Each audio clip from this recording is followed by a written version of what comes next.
A paz do Senhor, sou o pastor J.C. Silva, retomando aqui contigo a série de estudos sobre o cristão e o Espírito Santo, um assunto de grande importância para a vida cristã. Lembrando que está no livro de Levítico, capítulo 6, versículo 13, que diz que o fogo ele deve arder continuamente sobre o altar da vida da pessoa e não se apagar. No primeiro estudo dessa série eu mostrei o caminho aí que o sumo sacerdote percorria para acessar o Santo dos Santos e experimentar o mais profundo nível de comunhão com Deus. E para que o cristão tenha acesso ao mais profundo nível de comunhão com Deus na igreja, Jesus ele deixou claro que o Espírito Santo de Deus seria aí o responsável por essa grande façanha. De acordo com o que está no Evangelho de João, capítulo 16, versículos 7 a 11, também os versículos 13 e 14, que diz: Eu vos digo a verdade, que vos convém que eu vá, porque se eu não for, o Consolador não virá a vós, mas se eu for, enviá-lo-ei. E quando ele vier, convencerá o mundo do pecado e da justiça e do juízo. Do pecado, porque não crê em mim. Da justiça, porque eu vou para o Pai, e não me verei mais. E do juízo, porque já o príncipe deste mundo está julgado. Quando vier aquele Espírito de verdade, ele vos guiará em toda a verdade, porque não falará de si mesmo, mas dirá tudo o que tiver ouvido e vos anunciará o que há de vir.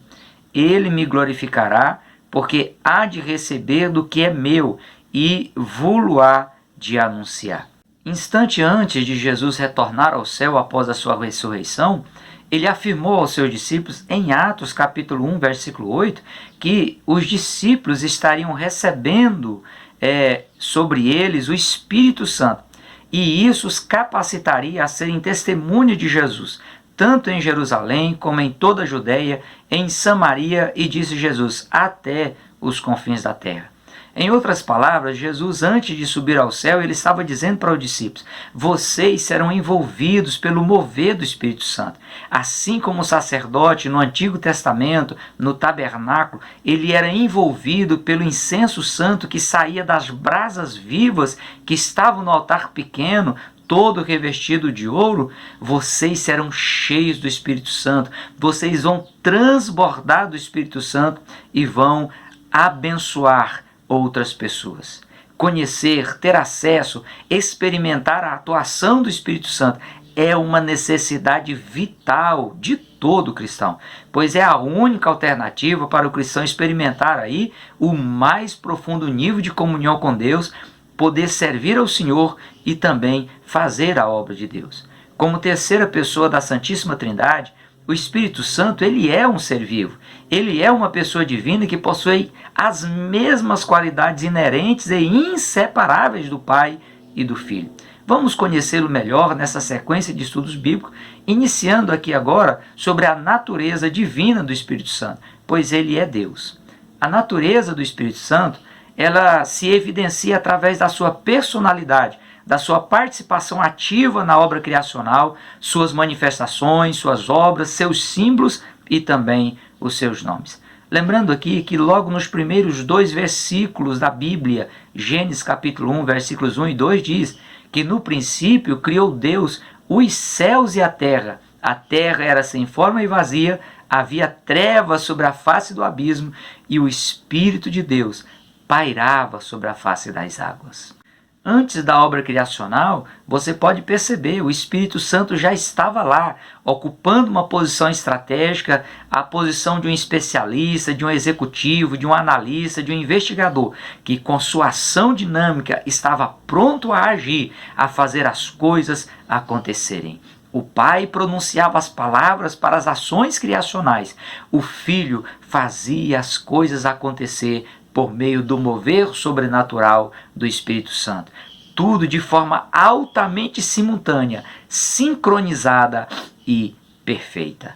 Por ser Deus, o Espírito Santo ele possui todas as qualidades, atributos e características de Deus, apenas com atuações específicas em diferentes épocas aí da história da humanidade. Por ser Deus, o Espírito Santo ele é onipotente, pode todas as coisas, ninguém pode resistir ao Espírito Santo. Como está em 2 Crônicas, capítulo 20, versículo 6, que diz: Ah, Senhor, Deus de nossos pais, porventura não és tu Deus nos céus? Pois tu és dominador sobre todos os reinos das gentes, e na tua mão há força e poder, e não há quem possa lhe resistir. Também em Mateus capítulo 10, versículo 28 diz: Não temais os que matam o corpo e não podem matar a sua alma. Temei antes aquele que pode fazer perecer no inferno tanto a alma como também o corpo.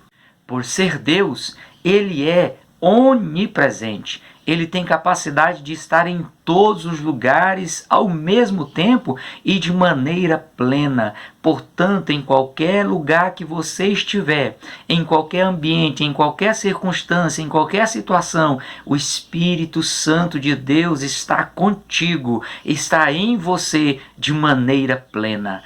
Como o profeta Jeremias registrou as palavras do Senhor dos Exércitos dizendo: Não sou Deus apenas de perto, mas também de longe. E o profeta Jeremias ele completa dizendo: Ninguém pode ocultar-se em esconderijos de modo a não ser visto por ele, pois ele enche os céus e enche a terra. Também por ser Deus, o Espírito Santo, ele é onisciente. Ele possui a capacidade de conhecer todas as coisas e o seu saber é perfeito, é infinito, tanto em relação ao passado, ao presente, quanto ao futuro. Ele é eterno, de eternidade a eternidade. Ele não tem princípio e nem fim. Como bem expressou o salmista no Salmo de número 139, versos 1 a 5, que diz: Senhor, tu me sondaste e me conheces. Conheces o meu assentar e o meu levantar. De longe entendes o meu pensamento. Cercas o meu andar e o meu deitar. E conhece todos os meus caminhos. Sem que haja uma palavra na minha língua. Eis que o Senhor tudo conheces. Tu me cercas em volta e puseste sobre mim a tua mão. E além de ser Deus, onipotente, onipresente e onisciente, o Espírito Santo também ele tem uma natureza pessoal, ele é uma pessoa. A vida cristã é uma vida de relacionamento social e espiritual. Assim como o cristão se relaciona com as pessoas da sociedade na qual ele está inserido, o cristão ele precisa manter um bom relacionamento com Deus. E para que esse relacionamento seja possível, o Espírito Santo ele exerce papel fundamental.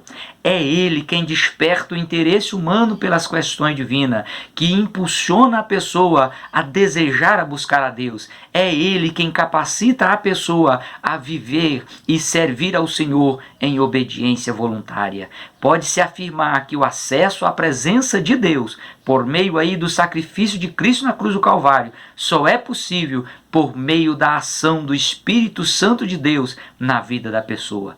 Caso aí haja resistência ou indisposição da pessoa em manter uma boa relação com o Espírito Santo de Deus, estará esgotado qualquer possibilidade de a pessoa ter acesso a Deus Pai, por meio aí do sacrifício de Cristo na cruz do Calvário, pois é o Espírito Santo de Deus quem conduz a pessoa até o Pai. Sem se relacionar bem com o Espírito Santo, além da pessoa perder todo o interesse em se aproximar de Deus, ela nem ao menos conseguirá exercer a fé sobrenatural em relação às coisas espirituais. Jesus ele deixou claro em Mateus capítulo 12, versículo 31, todo pecado e blasfêmia serão perdoados aos homens, mas a blasfêmia contra o Espírito Santo de Deus, ela não será perdoada. Porque se alguém pecar contra o Pai, o Espírito Santo vai conduzi-lo para pedir perdão. Que se alguém pecar contra o Filho, o Espírito Santo vai conduzi-lo para pedir perdão. E se alguém pecar contra o Espírito Santo de Deus, quem é que vai conduzi-lo para pedir perdão? O apóstolo Paulo, ele alertou aí contra o risco de o comportamento humano comprometer o relacionamento da pessoa com Deus. Paulo, escrevendo a sua carta aos Efésios, no capítulo 4, versículos 22 a 32, ele disse: Quanto ao trato passado, vos despojeis do velho homem que se corrompe pelas concupiscências do engano, e vos renoveis no espírito do vosso sentido, e vos revistais do novo homem que, segundo Deus, é criado em verdadeira justiça e santidade. Pelo que deixai a mentira, falai a verdade, cada um com o seu próximo, porque somos membros uns dos outros. Continua o apóstolo Paulo dizendo: irai-vos e não pequeis, não se ponha o sol sobre a vossa ira, não deis lugar ao diabo, aquele que furtava, não furte mais. Antes trabalhe fazendo com as mãos o que é bom, para que tenha que repartir com o que tiver necessidade. Não saia da vossa boca nenhuma palavra torpe, mas só a que for boa, para promover a edificação, para que dê graça aos que ouvem. E não entristeçais o Espírito Santo de Deus, no qual estáis selado para o dia da redenção. Toda amargura e ira e cólera e gritaria e blasfêmia e toda malícia seja retirada de entre vós. Antes, sede uns para com os outros, benignos, misericordiosos, perdoando-vos uns aos outros, como também Cristo vos perdoou. O apóstolo Paulo, ele acrescenta a sua alerta no capítulo 5 de Efésios, versículos 15 a 21. Portanto, vede prudentemente como andais, não como nécios, mas como sábios, remindo o tempo, porque os dias são maus. Pelo que não sejais insensatos, mas entendei qual seja a vontade do Senhor. E não vos embriagueis com vinho em que há contenda, mas enchei-vos do Espírito, falando entre vós com salmos, hinos e cânticos espirituais, cantando, salmodiando ao Senhor no vosso coração, dando sempre graças por tudo a nosso Deus e Pai, em nome do nosso Senhor Jesus Cristo, sujeitando-vos uns aos outros no temor do Senhor. Esse cuidado ele deve ser tomado pelo cristão, pois o Espírito Santo ele possui atributos pessoais. Como pessoa, o Espírito Santo ele tem intelecto, ele tem capacidade de pensar, de conhecer e de agir. Como pessoa, o Espírito Santo de Deus, ele tem vontade, ele tem capacidade de escolha, de decisão, ele tem coragem, ele tem desejo e interesse pelo bem-estar do povo de Deus. Como pessoa, o Espírito Santo ele tem sentimento, ele sente, ele é sensível, ele aprecia e tem disposição afetiva. Paulo, escrevendo a sua segunda carta aos Coríntios, no capítulo 2, versículos 10 a 13, ele diz: mas Deus nos revelou pelo Espírito, porque o Espírito penetra todas as coisas, ainda as profundezas de Deus. Porque qual dos homens sabe as coisas dos homens, senão pelo Espírito do homem que está nele? Assim também ninguém sabe as coisas de Deus, senão pelo Espírito de Deus. Mas nós não temos recebido o Espírito do mundo, mas o Espírito que provém de Deus, para que pudéssemos conhecer o que nos é dado gratuitamente por Deus, as quais também falamos, não com palavras de sabedoria humana, mas com as que o Espírito Santo ensina, comparando as coisas espirituais com as coisas espirituais. Tiago, também falando do Espírito Santo como pessoa, ele pergunta: o que é que vocês imaginam quando as Escrituras diz que o Espírito de Deus habita em vós e tem ciúme de vocês, vigiando em todo o tempo? Pedro, ele declara em 2 Pedro capítulo 1, versículos 20 e 21, nenhuma profecia provém de particular elucidação ou interpretação, porque nunca, jamais, qualquer profecia foi dada por vontade humana. Entretanto, homens santos falaram da parte de Deus, movidos pelo Espírito Santo. Jesus, falando do Espírito Santo como pessoa, ele afirmou em João capítulo 14, versículo 26, o Consolador, o Espírito Santo, a quem o Pai enviará em meu nome, esse vos ensinará todas as coisas e vos falar, lembrar de tudo que eu vos tenho dito. Paulo, falando sobre o Espírito Santo como pessoa, ele orientou em Romanos capítulo 8, versículo 26 e 27. O Espírito, semelhantemente, ele nos assiste nas nossas fraquezas, porque nós não sabemos como convém orar, mas o mesmo Espírito intercede por nós sobremaneira, com gemidos inexprimíveis. E aquele que sonda os corações sabe qual é a mente do Espírito, porque segundo a vontade de Deus é que ele intercede pelos santos. Lucas, falando da pessoa do Espírito Santo, ele esclareceu em Atos capítulo 13, versículos 2, que os discípulos, servindo ao Senhor e jejuando, foi o Espírito Santo quem lhes disse: separai-me agora a Barnabé e a Saulo para a obra que os tenho chamado. Jesus, falando do Espírito Santo como pessoa, ele declarou em João capítulo 15, versículo 26, que quando o Consolador fosse enviado por ele da parte do Pai, o Espírito da verdade que dele procede, esse daria testemunho dele no coração dos discípulos, dos servos do Senhor. O fato do Espírito Santo ser uma pessoa real, possuidora de intelecto, vontade, sentimento e com capacidade de pensar, de conhecer, de agir, de escolher, de decidir, de demonstrar coragem, desejo e interesse pelo bem-estar dos servos de Deus, de sentir, de ter sensibilidade, de apreciar, de ter disposição afetiva. É tão importante esse fato que por 7 vezes Jesus repete no livro de Apocalipse: quem tem ouvidos, ouça o que o Espírito diz à igreja. Você que está ouvindo essa ministração, você que está ouvindo esta palavra, o Espírito Santo de Deus está falando ao teu coração. Ouça o que o Espírito diz à igreja a respeito dele mesmo, a respeito de Jesus e a respeito do Pai.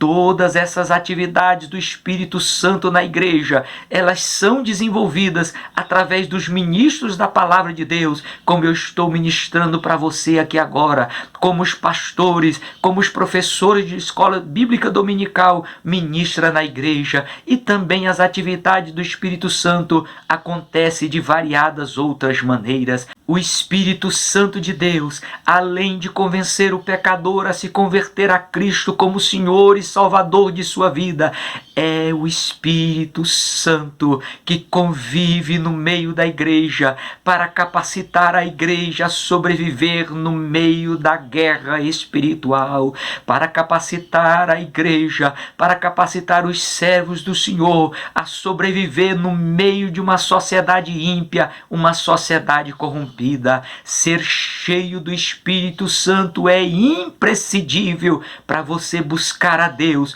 com a alma sedenta e com a alma sincera. Ele se deixará ser achado por todo aquele que o buscar. Busque-o, deseje ser cheio do Espírito Santo, viva uma vida cheia do Espírito Santo, viva uma vida transbordante do Espírito Santo e seja mais do que vencedor, em nome de Jesus. Que Deus em Cristo abençoe a sua vida. Na próxima semana estarei dando sequência ao estudo sobre o cristão e o Espírito Santo. Deus abençoe a sua vida.